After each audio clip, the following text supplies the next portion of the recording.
Hello everyone and welcome to the 10th part of first chapter Nature and Significance of Management, and in this part we are going to see about the human resource management, its meaning, characteristics and importance.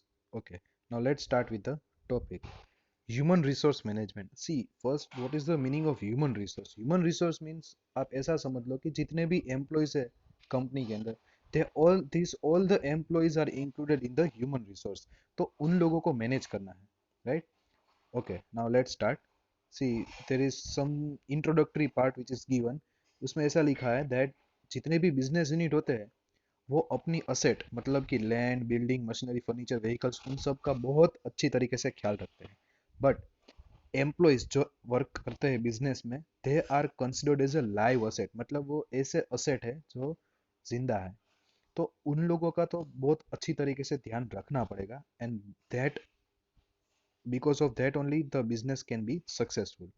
Therefore businessman को ये देखना है कि जो employees हमारे company में work कर रहे हैं उनकी नीड्स सेटिस्फाई हो रही है कि नहीं हो रही है, उनको एक फ्रेंडली एंड पॉजिटिव एनवायरनमेंट मिल रहा है कि नहीं मिल. कंड्यूसिव मीन्स फ्रेंडली और एडजस्टेबल एनवायरनमेंट. तो उनको अच्छा एनवायरनमेंट मिल रहा है, प्रॉपर उसका मतलब केयर हो रहा है कि नहीं हो रहा है. सो ये सब चीज़ें ध्यान रखनी है. अगर हम एम्प्लॉयज़ का ध्यान रखेंगे तो वो बेनिफिट कंपनी को ही होगा. किस तरीके से? See, if you will take care of the employees then enthusiasm and loyalty will increase, मतलब कि उन लोगों को काम करना अच्छे लगेगा, वो कंपनी के लिए फेथफुल और लॉयल होंगे, और जितना वननेस और कोऑपरेशन होगा वर्क उतना ही अच्छा होगा, एंड जितना वर्क अच्छा होगा उतनी ही प्रॉफिटेबिलिटी बढ़ेगी. सो देयरफॉर ह्यूमन रिसोर्स मैनेजमेंट में हमें एम्प्लॉयज़ का पूरी तरीके से ख्याल रखना है ताकि वो लोग अच्छी तरीके से काम कर पाए, और उन लोगों को काम काम ना लगे, उनको मेहनत ना पड़े काम करने में, उनको they will enjoy the work. So if once they will start enjoying the work then success is not far away, right? So therefore human resource management में ये सब चीज़ें ध्यान रखनी है. Now let's see the meaning of human resource management. HRM is the process which takes into consideration matters, मतलब कि human resource management में कौन कौन सी चीज़ें हमें ध्यान में रखनी है. First is proficiency. प्रोफिशिएंसी मतलब कि कितना एफिशिएंट है जो एम्प्लॉय है, वो कितना एफिशिएंट है, उसमें नॉलेज कितना है, इंटेलिजेंस लेवल क्या है, उसकी लाइक्स और डिसलाइक्स क्या है, उसका पर्सनल डेवलपमेंट हो रहा है कि नहीं हो रहा है, उसकी ज़रूरतें क्या है. So all this things we have to understand, और उसको हमें मिलाना है बिजनेस के ऑब्जेक्टिव्स में. Means they have to integrate. Integrate means to mix, to एकजुट करना इन द बिजनेस ऑब्जेक्टिव, ताकि बिजनेस जो है that can be go at a path of success और प्रॉफिटेबिलिटी. सो हमें हर एक एम्प्लॉयज जो भी हमारे कंपनी के अंदर वर्क कर रहे हैं उनके बारे में सब चीज़ें, उसका दिमाग, उसकी एफिशिएंसी, उसकी लाइक डिसलाइक्स क्या है, ये सब चीज़ें जाननी है, और उसके हिसाब से हमें उसको वर्क एलोकेट करना है. if up See, if I give you a small example, that if I like drawing and if I am given the subject of drawing, then I will teach that subject very interestly, right? Because I like drawing. सो ये सब चीज़ें होंगी. सो हमें employees के likes dislikes, उसकी काबिलियत क्या है, ये सब चीज़ें जाननी है, और उस हिसाब से उसको ट्रेन करना है और वर्क एलोकेट करना है. So because of that he will enjoy his work, और काम अच्छा होगा. So this things we have to see in the human resource management. Okay, now characteristics of human resource management. First characteristics is HRM includes selection. See, कौन कौन सी चीज़ें include होती है ह्यूमन रिसोर्स मैनेजमेंट में. First is selection. You know what is selection of employ. Then उसको train करना है, क्योंकि हमने जिस एम्प्लॉय को सिलेक्ट किया है इट्स नॉट नेसेसरी कि उसको सब काम आता हो, उसको एक्सपीरियंस होगा बट उसको हमारी कंपनी में कुछ एक्सपीरियंस नहीं है. So we need to train them. अगर उसका ट्रेनिंग से काम अच्छा हुआ और if he is progressing, then उसको प्रमोट करना, उसको डायरेक्शन दिखाना, ये सब चीज़ें ह्यूमन रिसोर्स मैनेजमेंट में होगी, right? Okay, second is accomplish business objectives by integrating with the individual objective. This is the again repeat point of which is written over here. Integrating means what I explained was कि employees के बारे में हमें सब चीज़ें जाननी है और उस हिसाब से उसको कंपनी में वर्क देना है ताकि बिजनेस का ऑब्जेक्टिव अच्छी तरीके से अचीव हो सके. That is the second characteristics. Third is basic function of HRM is to manage employees as a valuable asset. मतलब कि एम्प्लॉयज को एक असेट की तरह के, मतलब we don't have to think, company don't have to think कि employees are such people कि जिसको हम सैलरी देते हैं तो वो हमारे गुलाम हो गए, तो उनको उनके पास हम कोई भी काम कराए, किस तरीके से भी काम कराए, उसको काम करना ही पड़ेगा। You don't have to consider as a liability और एज एन एक्सपेंस। उनको हमें असेट की तरह गिनना है और उसका उस तरीके से ध्यान रखना है।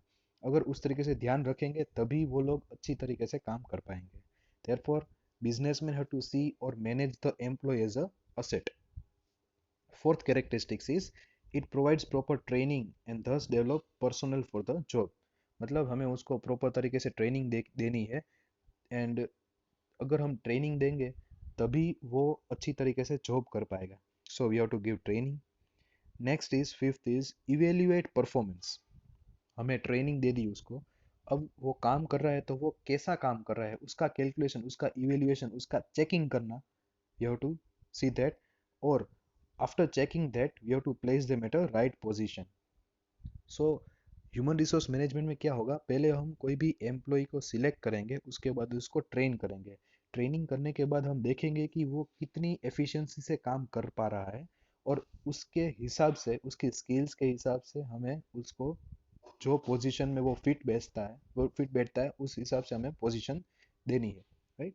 सो this thing is done by the human resource management. That is the fifth characteristics. Sixth is efficient management can reduce labor turnover rate. और हम एम्प्लॉयज की skills in company, okay. So efficient management अगर होगा, मतलब कि हम employees को अच्छी तरीके से मैनेज करेंगे, तो एम्प्लॉय विल मीन्स हम अगर एम्प्लॉयज का ध्यान रखेंगे तो एम्प्लॉयज को सेटिस्फेक्शन फील होगा। If they will feel satisfied तो लेबर टर्नओवर रेट कम होगा। लेबर टर्नओवर रेट मतलब क्या होता है कि एक एम्प्लॉय अगर वो इस कंपनी में सेटिस्फाइड नहीं है, कंपनी ए में सेटिस्फाइड नहीं है, then he will go to company B.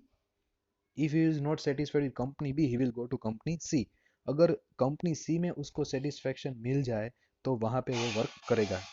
अब यहाँ पे कंपनी ए और बी को लॉस क्या होगा कि कंपनी ए ने जो एम्प्लॉय को सिलेक्ट किया था उसको पूरी तरीके से ट्रेन किया, वहां पे वो वर्क कर रहा है, और जब उसकी स्किल्स अच्छी हो गई तो उसको उतना रिकॉग्निशन, उसका प्रमोशन नहीं हो रहा है, या तो अच्छी सैलरी नहीं मिल रही है, ही इज नॉट फीलिंग सेटिस्फाइड कि उसका काम अच्छा हो गया लेकिन उसको उस तरीके से पेमेंट नहीं मिल रहा है। So for getting satisfied he will go to company B. वहाँ पे भी वो डेवलप हो गया, now he will go to, और वहाँ पे भी अगर वो लोग अच्छी तरीके से ध्यान नहीं रखेंगे then he will go to company C. और अगर वहाँ पे ध्यान रख देते हैं तो क्या होगा कि जितना काम वो कंपनी ए और कंपनी बी में रह के वो सीखा है, वो सबका बेनिफिट कंपनी सी को मिलेगा। So that will be the benefit. Therefore it is said that companies के एम्प्लॉयज का अच्छी तरीके से ध्यान रखना है, and because of that the employees skill will be used for a longer period of time in the company, तभी company develop होगी, right. So this thing you have to take care of it. Seventh characteristics as a part of HRM, conducive atmosphere is provided. Conducive means very friendly atmosphere, कि जो company का atmosphere होना चाहिए that should be very friendly. वहाँ पे there should not be any kind of discrimination and all. Strict environment नहीं रखना है, फ्रेंडली एनवायरनमेंट रखना है, ताकि एम्प्लॉयज को जो भी क्वेरीज हो, जो भी प्रॉब्लम्स हो, वो अच्छी तरीके से शेयर कर पाए। So they have to see means the HRM have to keep such a kind of atmosphere. तो उससे क्या होगा कि उसको काम करने में मजा आएगा, उसका मोरल बूस्ट होगा, right? So objectives will be achieved. So these things are the which the human resource management have to see। अगर वो लोग अच्छी तरीके से ध्यान रखेंगे तो उसका बेनिफिट क्या होगा। ह्यूमन रिसोर्स मैनेजमेंट अच्छे से काम करेंगे तो क्या बेनिफिट होगा। First benefit is efficiency of employees tend to increase. मतलब कि एम्प्लॉयज की एफिशिएंसी काम करने की वो बढ़ेगी, प्रॉफिटेबिलिटी बढ़ेगी ऑब्वियसली बिकॉज ऑफ एफिशिएंसी। और जितना बिजनेस प्रॉफिट करेगा, जितना अच्छे से काम करेंगे एम्प्लॉयज, उतना बिजनेस का प्रेस्टीज भी अच्छा होगा, उसकी रेपुटेशन अच्छी होगी बिजनेस की।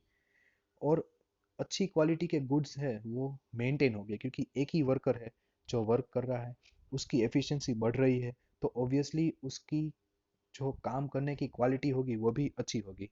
Therefore the quality of goods और services will be maintain. Employees को फीलिंग ऑफ वननेस मिलेगी, means all the employees are satisfied.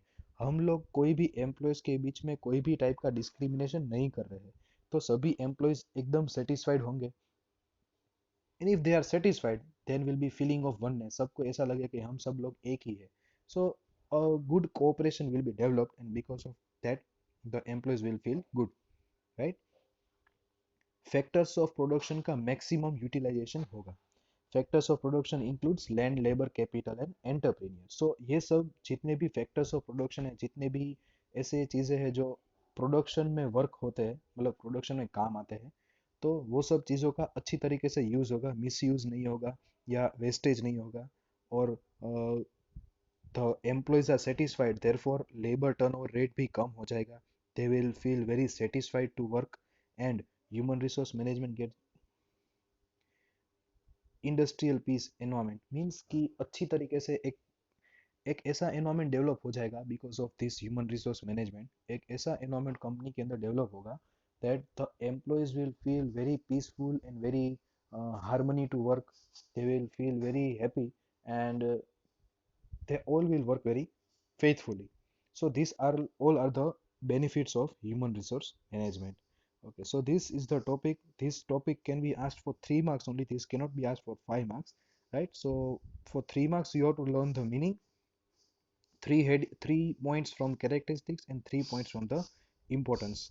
Individually भी characteristics पूछ सकते हैं, that explain the characteristics of human resource management, 3 marks. Then you have to write meaning and 6 points from characteristics. If importance is individually asked, then you have to write meaning plus 6 points from the importance. But don't write these small points, you have to enlarge it, means आपको थोड़ा elaborate करके लिखना है. If you are not able to elaborate, then write 8 points.